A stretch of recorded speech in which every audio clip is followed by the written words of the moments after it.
Jean 21, à partir du verset 15. Après le repas, Jésus s'adressa à Simon-Pierre, Simon, fils de Jean. Il lui dit, Simon, fils de Jean, m'aimes-tu plus que ne le font ceux-ci? Il parle des autres disciples qui sont là. Oui, Seigneur, répondit-il, tu connais mon amour pour toi. Jésus lui dit, prends soin de mes agneaux. Verset 16. Puis il lui demanda une deuxième fois, Simon, fils de Jean, m'aimes-tu? Oui, Seigneur, lui répondit Simon, tu connais mon amour pour toi. Jésus lui dit, nourris mes brebis. Verset 17.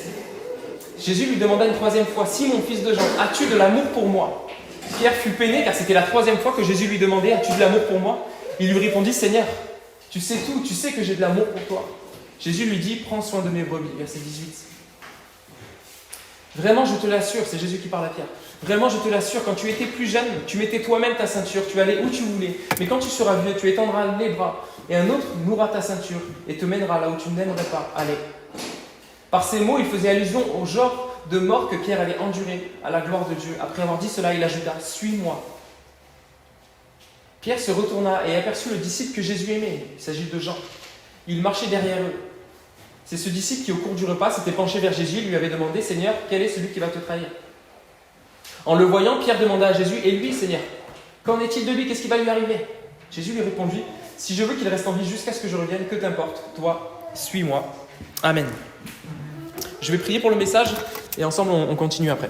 Seigneur, je te remercie pour ta parole. Seigneur mon Dieu, merci parce que ta parole est la vérité. Merci parce que ta parole est vivante. Merci parce que tu connais nos cœurs, tu connais chacun de nous. Tu sais ce que nous traversons, tu sais ce que nous avons besoin d'entendre. Et je te prie de venir m'utiliser, sers-toi de moi dans ma faiblesse pour nous parler ce matin. Seigneur mon Dieu, que ta parole, Seigneur mon Dieu, puisse être semée dans nos cœurs et qu'elle puisse porter du fruit.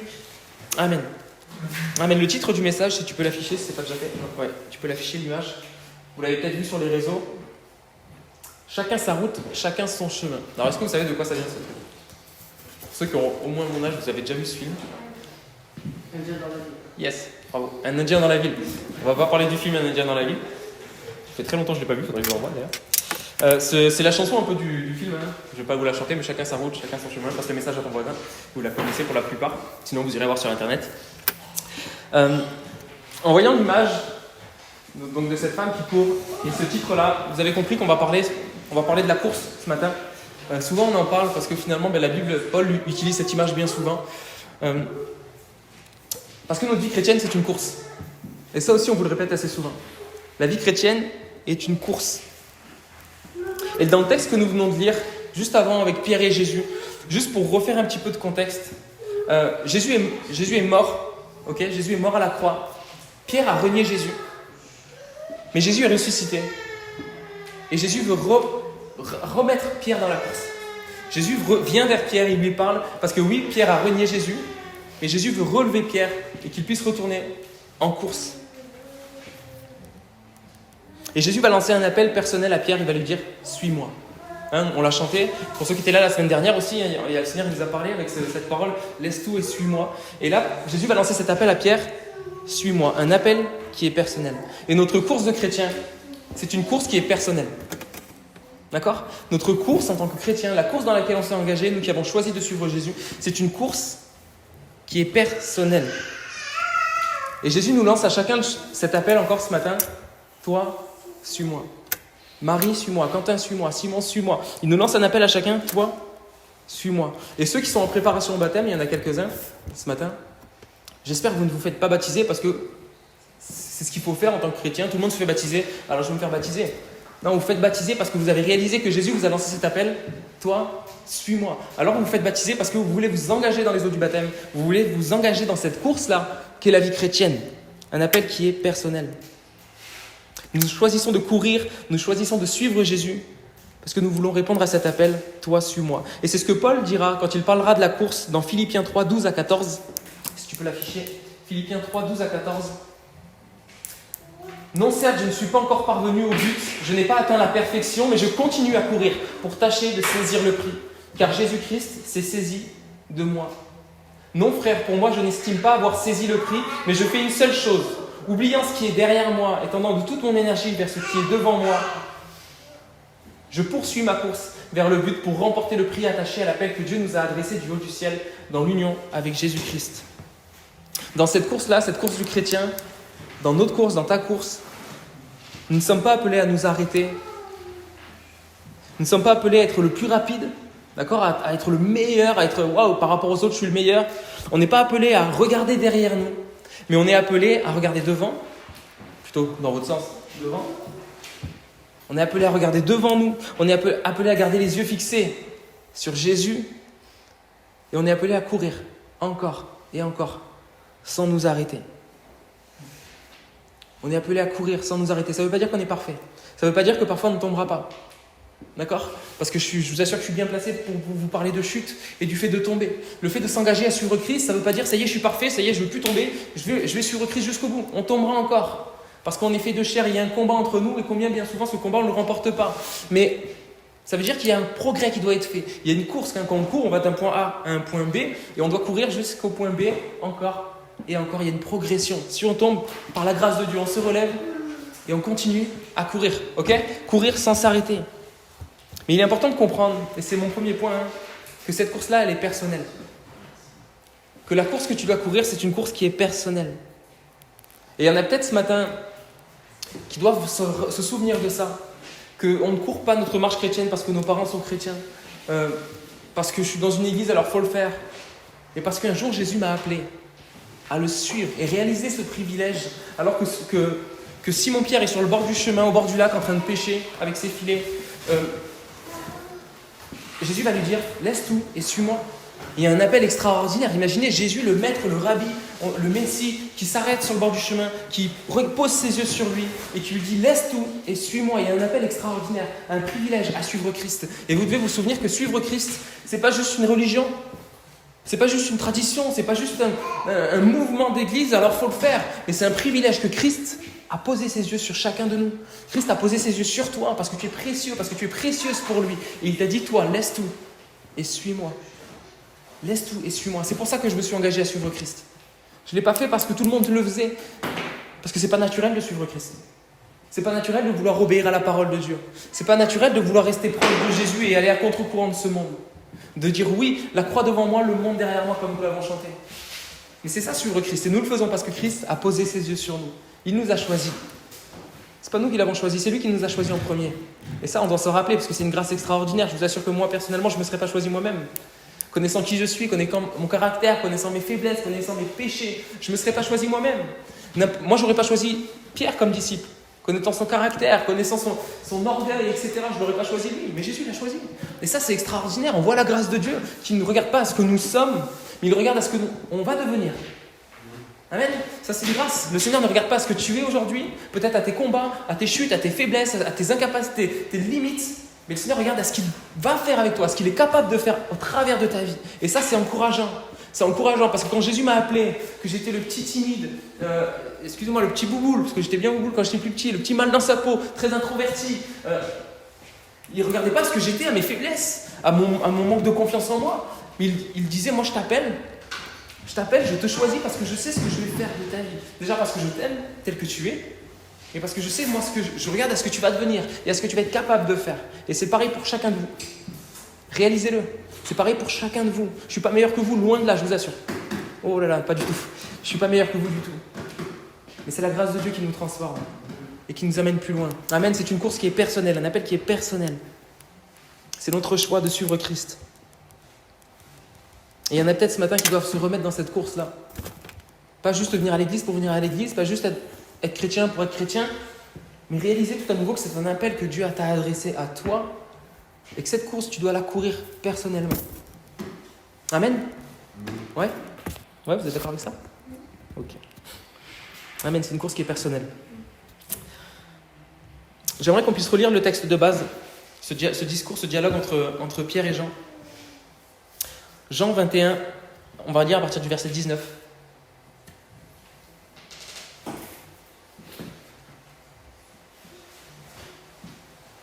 Donc Jésus va dire à Pierre, quand tu étais plus jeune, tu faisais ce que tu voulais, mais tu verras que plus tard, quelqu'un t'attachera et t'amènera là où tu ne veux pas aller. Dans les textes d'histoire, c'est pas écrit dans la Bible, mais on sait que Pierre, il est mort crucifié, apparemment crucifié à l'envers, parce qu'il ne se sentait pas digne de mourir comme Christ. Et en fait, ce que Jésus est en train de dire faisait allusion à quelle manière Pierre allait mourir. D'accord, il était en train de lui donner une parole pour son avenir. Alors, on n'aime pas trop ce genre de parole. On préfère que le Seigneur nous guérisse de ce que tu vas faire, ce que tu vas réussir, avec qui tu vas te marier, etc. Et là, il est en train de lui dire de quelle manière il va mourir pour Christ. Par ces mots, il faisait allusion au genre de mort que Pierre allait endurer à la gloire de Dieu. Après avoir dit cela, il ajouta « Suis-moi ». Je m'arrête un petit peu. Jésus, c'est pas le commercial qu'on pourrait voir dans ce monde-là. C'est pas trop vendeur comme il fait là. Nous, on aurait tendance à proposer à quelqu'un quelque chose d'agréable, quelque chose qui paraît fun, quelque chose qui paraît un bon deal, et de dire ok, c'est bon, t'achètes, c'est bon, tu me suis. Là, Jésus, il dit voilà comment tu vas mourir pour moi. Allez, suis-moi. Là, naturellement, humainement, c'est pas un appel humain, ça. Dans ce monde, c'est pas comme ça que ça se passe. Le diable, c'est pas comme ça qu'il fait. Le diable, il dit viens, tu vas voir, ça va être cool. Mais non, t'inquiète pas, tu vas pas mourir si tu manges le fruit du jardin d'Éden. Non, t'inquiète pas, vas-y, ça va être tranquille. Jésus, il est honnête. Jésus, il est vrai. Jésus, il dit si tu me suis, voilà jusqu'où tu vas être prêt à aller. Toi qui m'avais renié juste avant, voilà ce que je vais être capable de faire en toi si tu me suis, la transformation que je vais opérer dans ton cœur. Tu vas être capable de mourir pour moi. Suis-moi maintenant. Jésus, il est honnête avec lui. Il lui parle en vérité. Pierre se retourna et aperçut le disciple que Jésus aimait. Il marchait derrière eux. C'est ce disciple qui, au cours du repas, s'était penché vers Jésus et lui avait demandé, Seigneur, quel est celui qui va te trahir? En le voyant, Pierre demanda à Jésus, et lui, Seigneur, qu'en est-il de lui? Jésus lui répondit, je veux qu'il reste en vie jusqu'à ce que je revienne. Que t'importe, toi, suis-moi. Que t'importe, toi, suis-moi. Tu peux remettre l'image, s'il te plaît, du message? Dans cette image, donc, on voit une femme qui court sur un stade d'athlétisme. Et est-ce que vous savez comment ça s'appelle, l'endroit dans lequel elle est en train de courir? Il y en a qui savent? Un quoi? Ah, c'est peut-être un terme encore plus poussé que je ne connais pas. Moi, j'ai un terme beaucoup plus simple. Couloir, ça me va. Comment t'as dit que ça s'appelait? Tartan. On a appris quelque chose. Pour moi, ce sera couloir ce matin. Sinon, tu casses ma prêche et après, j'ai plus de... Je m'arrête maintenant. Un couloir, d'accord? Quand on regarde dans Wikipédia, le terme couloir, je vais vous lire ce qui est écrit et c'est super intéressant par rapport à ce qu'on va voir ce matin. Je lis l'explication qu'il y a dans Wikipédia, ok?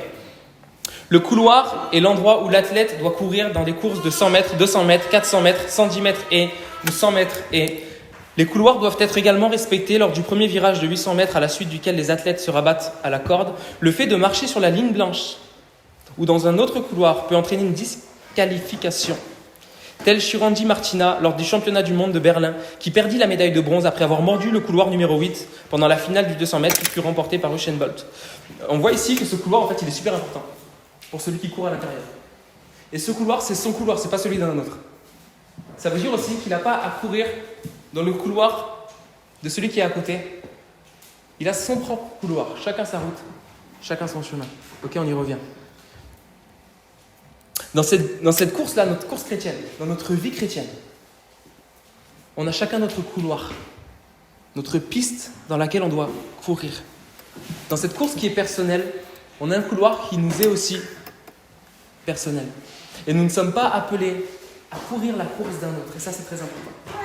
Nous ne sommes pas appelés à courir dans la course, dans le couloir d'un autre. Romuald, il n'est pas appelé à courir dans mon couloir. Je ne suis pas appelé à courir dans le couloir de Quentin. Maintenant, il n'est pas appelé à courir dans le couloir de Marie. On a chacun notre couloir et notre piste dans laquelle nous devons courir. Et un des plus gros freins dans notre vie chrétienne, un des plus gros freins et un des gros dangers que nous pouvons rencontrer dans notre course chrétienne, c'est le fait de se comparer aux autres. La comparaison. Et c'est un peu de ça que je voudrais parler ce matin. Chacun sa route, chacun son chemin. Un des plus gros dangers, c'est la comparaison. Parce que le danger de la comparaison, alors que je vais me comparer à quelqu'un, soit je vais me sentir nul par rapport à cette personne, soit je vais me sentir meilleur que cette personne-là. C'est comme ça que ça se passe.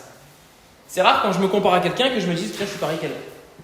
Mais soit je vais me comparer à quelqu'un, si je commence à me comparer et je vais me sentir nul parce que punaise, celui-là il est là, ou soit je vais me comparer à quelqu'un d'autre, je vais dire punaise, celui-là avec son caractère, il faut pas tomber dans le péché, c'est moi qui suis là, elle est là.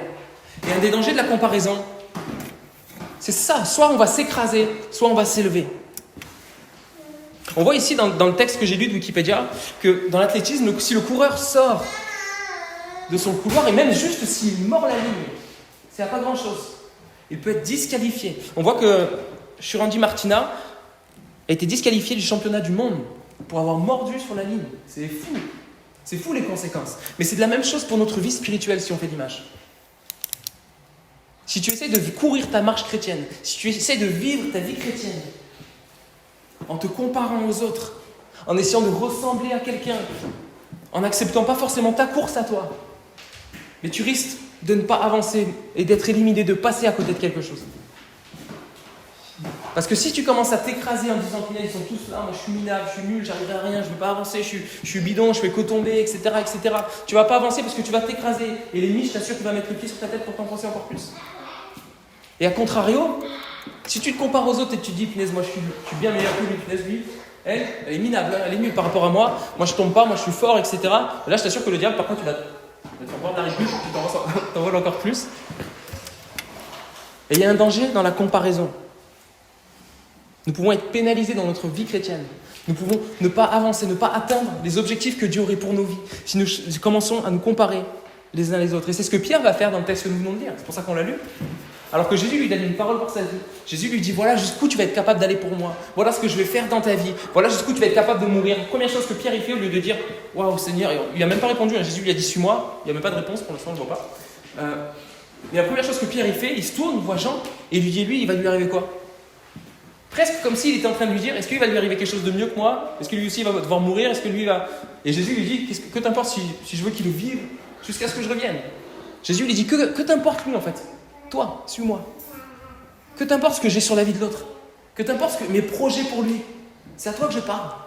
C'est à toi que je parle. C'est à toi que je suis en train de donner une direction. C'est de ton couloir qu'on est en train de parler. C'est de ta course qu'on est en train de parler.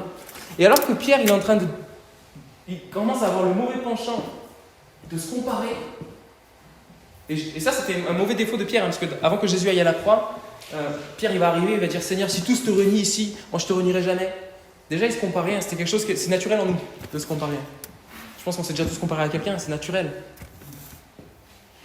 Mais Dieu veut changer ces choses en nous. C'est un naturel qui doit être changé. Alors que c'était naturel en Pierre, Jésus, c'est fou. Pierre, on pourrait juger Pierre, mais finalement on est pareil. Alors que Jésus lui dit ça, Jésus lui donne une parole pour sa vie. Jésus lui donne une direction. C'est comme si Pierre essayait de voir si, peut-être de la jalousie, de la comparaison, en train de dire, mais est-ce que lui, il ne va pas lui arriver quelque chose de mieux qu'à moi? Mais Jésus le remet directement dans les clous. Il lui dit, que t'importe lui? Toi, suis-moi. Vous devez comprendre, les jeunes, on doit réaliser que Dieu a un appel pour ta vie. C'est pas juste une belle phrase, un beau slogan pour tenir les gens dans l'église, ça. C'est une réalité. Dieu a un appel pour ta vie. Marie, Dieu il a un appel pour ta vie. Romu, pareil. Nono, Dieu il a un appel pour ta vie, pour toi. Dieu a déposé des dons dans ta vie, à chacun d'entre vous. Dieu il veut agir dans ta vie. Et Dieu veut se servir de ta vie, à chacun de vous. Et ça, c'est votre course personnelle. Ça, c'est votre chemin à vous. C'est ta course. Et il faut qu'on arrête parfois de se dire, mais qu'est-ce qui va lui arriver à lui? Qu'est-ce qui va lui arriver à lui? Pourquoi lui il est béni, moi je ne suis pas béni? Pourquoi lui il est fort dans les combats, pourquoi moi je fais que tomber? Pourquoi lui, pourquoi elle, pourquoi lui, pourquoi elle, pourquoi moi j'avance pas? Pourquoi lui il sait bien faire de belles prières à haute voix, moi j'arrive pas à en faire? C'est ça aussi qui peut nous éviter aussi, nous empêcher d'ouvrir notre bouche. C'est parce qu'on se compare aux autres. Mais c'est pas ça ce à quoi Dieu nous appelle. Parce que je vous assure, moi le regard des autres, c'est quelque chose qui m'a paralysé pendant tant de temps. Alors on a notre personnalité, je ne vous dis pas on ne doit pas tous être foufou, tous extravertis. Mais quand on est libéré du regard des autres, quand on ne se compare plus aux autres, quand on ne jalouse plus ce que l'un a et moi je n'ai pas. Punaise, lui il a une super carrière, il gagne beaucoup d'argent, moi je suis au chômage, lui il a une maison, moi j'ai pas de maison, punaise lui il est marié, moi je suis célibataire. Si on commence à se comparer comme ça, lui elle n'avance pas. Mais quand on n'est plus dans la comparaison, quand on est juste dans l'acceptation de ce que Jésus a pour nous, alors là on a une liberté dans notre vie. Là, on est libre parce qu'on se fiche complètement de ce que l'autre fait, l'autre ne fait pas. De si l'autre il est niveau 10 spirituellement, ça n'existe pas les niveaux. Niveau 10 spirituellement, moi niveau 1 spirituellement. Quand on est libéré de ça, alors on avance et on vit notre vie chrétienne. Mais avec tellement de joie. Et parfois, je pense qu'en tant que jeune, on est tellement frustré. Et il n'y a pas de joie dans notre cœur. Il n'y a peut-être pas de prière qui s'élève dans nos réunions. Parce qu'on est trop dans la comparaison. Parce qu'on est trop dans le regard de l'autre. Parce qu'on est trop dans...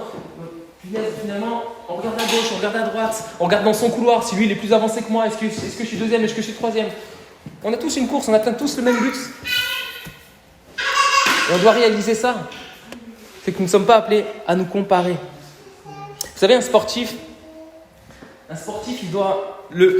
Son plus grand ennemi, je dirais que c'est lui-même.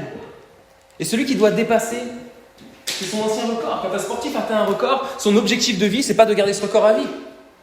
Mais c'est que de progresser et d'aller plus loin, S'il a fait une certaine distance à une telle vitesse, son objectif c'est de le faire encore plus vite. S'il a atteint un certain nombre de temps d'apnée sous l'eau, son objectif c'est de battre son propre record aussi.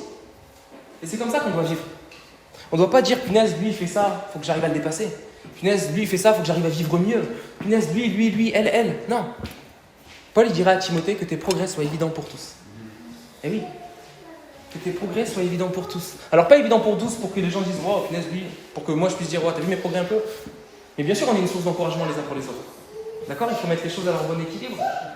Quand, par exemple, j'entends Manon qui prie dans la jeunesse, moi, ça m'encourage.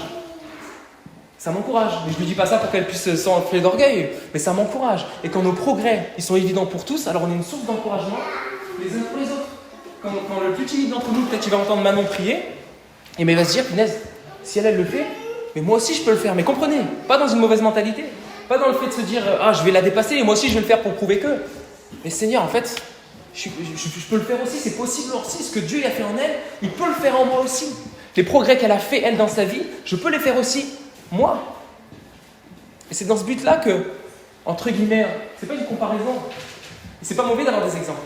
Paul dira, suivez mon exemple. Souvent, Paul, dans la Bible, va dire, suivez mon exemple, faites comme moi. Mais ça ne veut pas dire qu'on doit courir toute la course de Paul. Mais ça nous montre, en fait, que ce que Dieu il a fait dans sa vie, il peut le faire aussi dans la nôtre. C'est bon d'avoir des exemples. Par exemple, on peut prendre notre pasteur Patrick. Mon Patrick, c'est un exemple dans bien des domaines pour moi. Mais c'est pas pour autant que je veux vivre la vie de Patrick. J'ai ma course à moi. D'accord? Parce que si je regarde à tout ce que Patrick fait, tout ce que Patrick a reçu, je ne veux pas recevoir tout ce que Patrick a reçu. D'accord? Parce qu'on a tous une course qui est différente. Alors c'est bon d'avoir des exemples. Mais il y a un exemple qui est parfait et qui est suprême et ça doit être notre seul exemple. Et j'aimerais que tu puisses mettre un verset dans Hébreux 12, je ne te l'ai pas donné. Verset 1er, je pense, ou verset 2. Je peux mettre à partir du verset 1er. Il y a quelque chose qu'on doit chercher dans notre course, les jeunes. On doit chercher à progresser, on doit chercher à avancer, et on doit chercher à ne pas nous arrêter. Et on doit avoir les yeux fixés sur les bonnes choses. C'est pourquoi nous aussi, qui sommes entourés d'une telle foule de témoins, débarrassons-nous de tout fardeau. Vous voyez cette foule de témoins? C'est tous les gens qui sont cités dans Hébreux 11, les héros de la foi. Je vous invite à lire à la maison. Tous ceux qui, par la foi, ont fait des exploits. Mais on n'est pas entouré d'une foule de témoins pour se comparer. Mais ça nous montre que ce que Dieu est capable de faire. Nous sommes entourés d'une telle foule de témoins. Débarrassons-nous de tout fardeau. La comparaison, la jalousie, c'est du fardeau. Et du péché qui nous cerne, qui nous attache si facilement. De tous côtés. Et courons avec endurance, avec persévérance, l'épreuve qui nous est proposée. Verset 2. Gardons les yeux fixés sur Jésus, qui nous a ouvert le chemin de la foi. Amen. Gardons les yeux fixés sur Jésus. Si on doit chercher un exemple, si on doit chercher quelqu'un à qui se comparer, c'est Jésus. Amen, c'est Jésus. Si tu dois te comparer à quelqu'un dans ta course, ça doit être Jésus et seulement Jésus. Parce que si tu te compares à Jésus, je t'assure que tu ne vas jamais te croire supérieur. Oh non, moi je me compare à Jésus, je ne me crois pas plus fort que lui, pas meilleur que lui, pas plus saint que lui.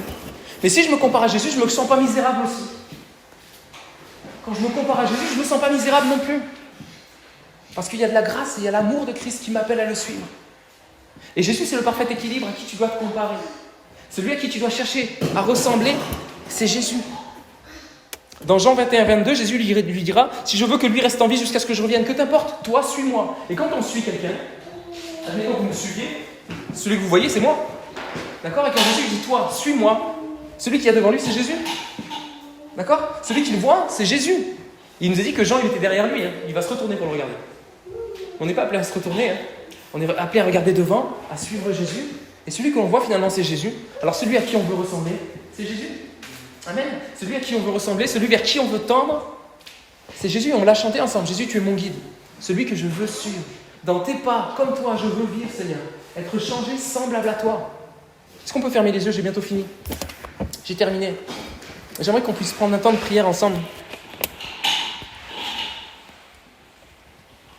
Amen. Dans ce dialogue avec Pierre, Jésus, il appelle Pierre à ne pas s'occuper des autres, à ne pas regarder à droite, à gauche.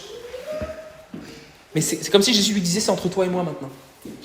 C'est entre toi et moi que ça se passe. C'est fini, Pierre, de te comparer aux autres. C'est fini de te dire que tu es meilleur que les autres, que oui, tous te réuniraient, moi je te réunirais pas. Arrête de te comparer aux autres. C'est entre toi et moi maintenant. J'ai un appel pour ta vie, c'est ta course. Et ce matin, le seul à qui nous devons nous comparer, c'est Jésus. Le seul à qui nous devons chercher à ressembler, c'est Jésus. Amen, c'est Jésus. Je voudrais juste relire un texte. On reste dans la prière. Gardez les yeux fermés. Pensez à ce qu'on vient de partager ce matin. Non, certes, je ne suis pas encore parvenu au but. C'est notre cas à tous ce matin. Je n'ai pas atteint la perfection, moi non plus. Mais je continue à courir pour tâcher de saisir le prix. Le prix, c'est Christ. Celui à qui on veut ressembler, celui vers qui on court, c'est Christ. Car Jésus-Christ s'est saisi de moi. Non, frère, pour moi, je n'estime pas avoir saisi le prix, mais je fais une seule chose. Je fais une seule chose, oubliant ce qui est derrière moi et tendant de toute mon énergie vers ce qui est devant moi. Je poursuis ma course vers le but pour remporter le prix attaché à l'appel de Dieu, que Dieu nous a adressé. Amen, il y a un appel pour nous ce matin. J'aimerais juste qu'on puisse reprendre ce refrain qui dit « Jésus, tu es mon guide, celui que je veux suivre ». Que vous puissiez le chanter de tout votre cœur, que vous puissiez le chanter en réalisant les paroles. Et peut-être que vous puissiez ce matin repartir dans la course, mais de la bonne manière. Je prie vraiment les jeunes. On reste dans la prière, s'il vous plaît.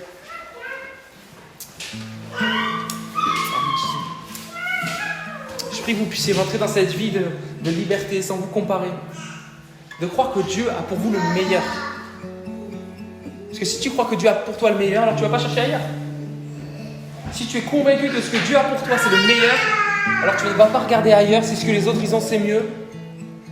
Tu ne vas pas chercher à désirer ce que les autres ont, parce que Jésus a déjà pour toi le meilleur. C'est ta course. Tu es dans ton couloir, chacun sa route, chacun son chemin. Ça ne veut pas dire qu'on n'a pas besoin les uns des autres. L'Église est là pour ça aussi. Mais ça veut dire que tu dois avancer dans ta course et arrêter de te comparer, arrêter de regarder aux autres. Pour certains, arrêter de te rabaisser. Pour certains, parfois, peut-être arrêter de t'élever trop. Revenir sur la juste base qui est la grâce de Dieu, qui est Jésus. Toi, suis-moi. Que t'importe les autres, toi, suis-moi. Amen, Jésus. Jésus, tu es mon guide, celui que je veux suivre. Dans tes pas, je veux vivre, être changé, semblable à toi. Jésus, tu es mon guide, celui que je veux suivre. Dans tes pas, je veux vivre, être changé, semblable à toi. Ton amour me presse, oh, oh, ton esprit m'appelle, oh, oh, chaque jour à choisir de vivre ma vie pour toi. Et pas pour les autres, hein, pour toi Seigneur, ton amour me presse. Ton amour me presse, oh, oh, oh, ton esprit m'appelle, oh, oh, oh, chaque jour à choisir de vivre ma vie pour toi. Jésus, tu es mon guide, Jésus, tu es mon guide.